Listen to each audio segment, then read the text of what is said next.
There was no warning. No ultimatum. Just fire. Outpost 4, the sanctuary of the Peace Summit, turned into a slaughterhouse in 3 seconds flat. Explosions tore through the titanium hull, and the screaming started. Move. Don't look back. Sergeant Arthur Vance roared over the sound of collapsing concrete. He gripped his AR-70 assault rifle with white-knuckle desperation, his other hand clutching the collar of a small alien child. She was a Valkyrie. In the galaxy, Valkyrie were known as giants. Noble, scaled, living for centuries. But this one, Princess Valeriana, was just a hatchling. She barely reached Arthur's hip. Her scales were soft, and her amber eyes were wide with terror. "Sergeant, the extraction point is compromised." The radio crackled, then cut off with a sickening wet crunch. The biosignals of his squad flatlined. All red. Arthur was the last human standing. Just a grunt. A cheap mercenary hired for outer perimeter security because humans were expendable. But Arthur didn't care about politics. He cared about the kid. In here. Arthur kicked open a ventilation grate. He shoved Valeriana inside. Through the smoke, the assassins emerged. Xenon Reapers. 4-armed biomachines wielding plasma blades. Target acquired. Royalty confirmed. Eliminate witnesses, they hissed. Arthur turned around. He knew the math. He couldn't outrun a Reaper. He unclipped his last thermal grenade. "Valeriana," Arthur said. His voice wasn't shaking. It was dead calm. "Crawl down this pipe. Don't stop until you see a rescue ship. Do you copy?" The Valkyrie child grabbed his torn sleeve. "Sir, Mr. Arthur, aren't you coming?" Arthur looked down at those amber eyes. He smiled. A crooked, bloody smile covered in dust. He peeled her fingers off his arm. "I'm a soldier, kid. Soldiers hold the line." He shoved her forward and spun around to face the monsters. He squeezed the trigger. His rifle screamed, spitting armor-piercing rounds. Bang! Bang! Bang! 2 Reapers dropped. But the third closed the distance. A plasma blade slashed across Arthur's chest, searing through armor and flesh. Arthur fell. Blood, bright red human blood, splattered on the cold metal floor. But he didn't die. Not yet. He jammed his rifle stock into the door mechanism, jamming it shut. His body became the final wall between the monster and the child.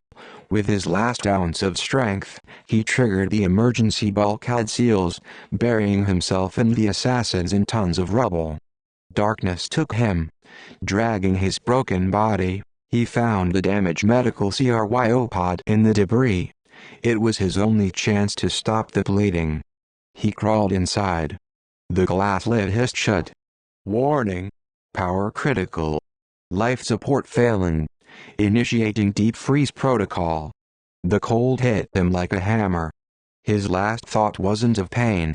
It was of a small pair of amber eyes. "Run, kid. Live." Time meant nothing to the dead. In the cryopod, Arthur didn't dream. He floated in a void. Occasionally, he heard muffled thuds outside the glass. The sound of salvage drones. The clang of metal. Alien languages he didn't understand. Years turned into decades. The wreckage of Outpost 4 was salvaged by scrap merchants. Arthur's pod, rusted, labeled, biohazard waste, was tossed into the back of a cargo hold, forgotten. Inside the ice, a human heart beat once every hour. Stubborn. Refusing to stop. Hiss, the sound of depressurization woke him. Air rushed into his lungs like acid.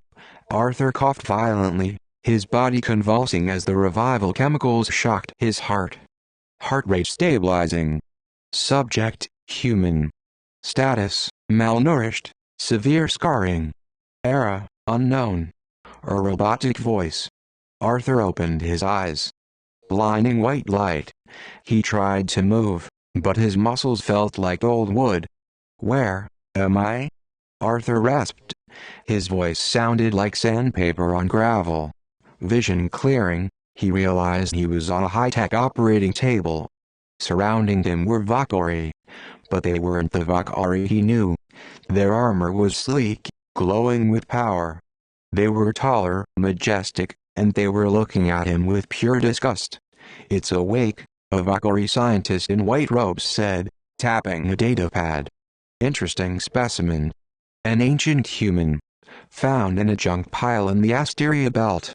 Why did the Queen order this thing thought?" A 3-meter-tall guard in an iron mask growled. "It's a primitive species. It smells like grease and dirt." Arthur forced himself to sit up. The old wound on his chest throbbed, a jagged scar running from shoulder to gut. "Hey," Arthur ignored their hostility. "Outpost 4, the battle, the kid, Valeriana." The Valkyrie froze. They looked at each other, then burst into laughter. "It's delirious," the guard sneered. "It speaks the High Sovereign's forbidden name with its filthy mouth." "Valeriana," Arthur repeated, his eyes hardening. "Did she make it?" The scientist injected a stimulant into Arthur's neck. "Listen, relic. You've been asleep for 80 galactic cycles. That's nearly 90 Earth years. Outpost 4 is ancient history. Shut your mouth if you want to live 90 years. Arthur went numb. The world he knew was gone. His family, his unit, Earth, dust. He looked down at his calloused hands. "Did I fail?" "Take him to the Grand Hall," a booming voice came over the intercom. "The Queen wishes to see the salvage." Arthur was shackled and marched through the royal palace of Draconis. Everything screamed power. Massive statues, waterfalls flowing upwards, and thousands of Valkyrie guards in golden armor. Compared to them, Arthur looked pathetic. He was wearing tattered fatigues from a century ago, stained with dried blood and engine oil. He limped. His hair was gray and messy. He looked like a rat dragged into a meeting of gods. As he entered the Grand Hall, the pressure was suffocating. Hundreds of nobles and generals lined the walls. They whispered, "Look at it. A human. Why allow such a weak creature here? I could snap its spine with one finger." Arthur didn't care. His tired eyes focused forward. At the end of the hall, upon a towering dais, sat a dragon throne. And on it sat the most terrifyingly beautiful creature Arthur had ever seen. A fully grown Valkyrie female. Her scales were shimmering gold like a supernova. Her amber eyes burned with the wisdom and cruelty of an emperor. "Queen Valeriana III. The guard kicked the back of Arthur's knees. "Kneel before the High Sovereign, filth." Arthur hit the cold stone floor. He gasped, pain shooting through his old injuries. But he lifted his head. He looked the Queen in the eye. The hall went silent. Making eye contact with the Queen was a death sentence. "What is your name, human?" the Queen spoke. Her voice was like thunder, vibrating in Arthur's chest. Arthur coughed, spitting a little blood. He smirked. "Sergeant Arthur Vance, service number 774 Alpha, Earth." The Queen narrowed her eyes. She stood up. Her long cape swept across the floor, creating a sound of heavy silk. She walked down the steps. Every step made the nobles bow their heads in fear. She walked straight toward Arthur. The guard drew his sword, pressing it to Arthur's neck. "My queen, stay back. He carries disease. He is, begone." The Queen roared. A shockwave of pure sonic force blasted the guard backward. He flew 10 meters and smashed into a wall, unconscious. The hall was deathly quiet. The Queen stood before Arthur. She towered over him, twice his height. She looked down at the small, dirty creature kneeling at her feet. She looked at the scar on his chest, the scar left by a xenon blade. She looked at the faded patch on his shoulder, Peacekeeper Corps. And she looked at his eyes. Brown, stubborn, fearless eyes. The only eyes that had ever looked at her with concern, not ambition. The memory hit her. The smell of smoke. the screams, and the back of a small man standing against a monster. "Run, kid. Live." Arthur looked up at the trembling queen. He didn't know if she was angry. He just needed to know one thing. "Kid," Arthur whispered, using the nickname from 90 years ago. Did you get away safe?" That question shattered the room. To the horror of hundreds of nobles, generals, and ambassadors, the High Queen of the Draconis Empire lowered her massive frame. She sank to her knees. Her golden armored knees hit the stone floor with a heavy clank, bringing her face level with the human prisoner. "My queen!" the high priest gasped. "What are you doing? He is but a human." "Silence." Valeriana whipped her head around, her eyes glowing with fury. "Whoever insults my savior again will have their entire bloodline erased." She turned back to Arthur. Her large hands, tipped with razor-sharp claws, gently cupped his bruised face. Hot tears rolled down her golden scales. "Arthur," her voice was no longer thunder. It was the voice of the little girl from the ventilation shaft. "I am safe. Because of you. I ran." Arthur blinked. He searched those amber eyes. "Good." Arthur let out a long breath, his shoulders slumping. The weight of 90 years, which felt like hours to him, finally lifted. "So, I didn't die for nothing." Queen Valeriana shook her head, tears dripping onto his dirty hands. "No, Arthur, you didn't die. You waited. I searched for you for 50 years. I tore apart asteroid belts. I thought you were gone." She pulled him into a hug. It was awkward, a giant embracing a fragile human. But in that moment, species didn't matter. "Listen to me." Valeriana raised her head, her voice echoing with pride. She pointed at Arthur. "This is not a prisoner. This is Arthur Vance. My first guardian. The one who stood as a shield when the universe wanted me dead." She glared at the stunned court. "From this moment, Arthur Vance is the honorary Grand Marshal of the Empire. The human race is under my personal protection. Anyone who touches a hair on his head declares war on the Queen." The crowd trembled. As one, hundreds of powerful aliens dropped to their knees.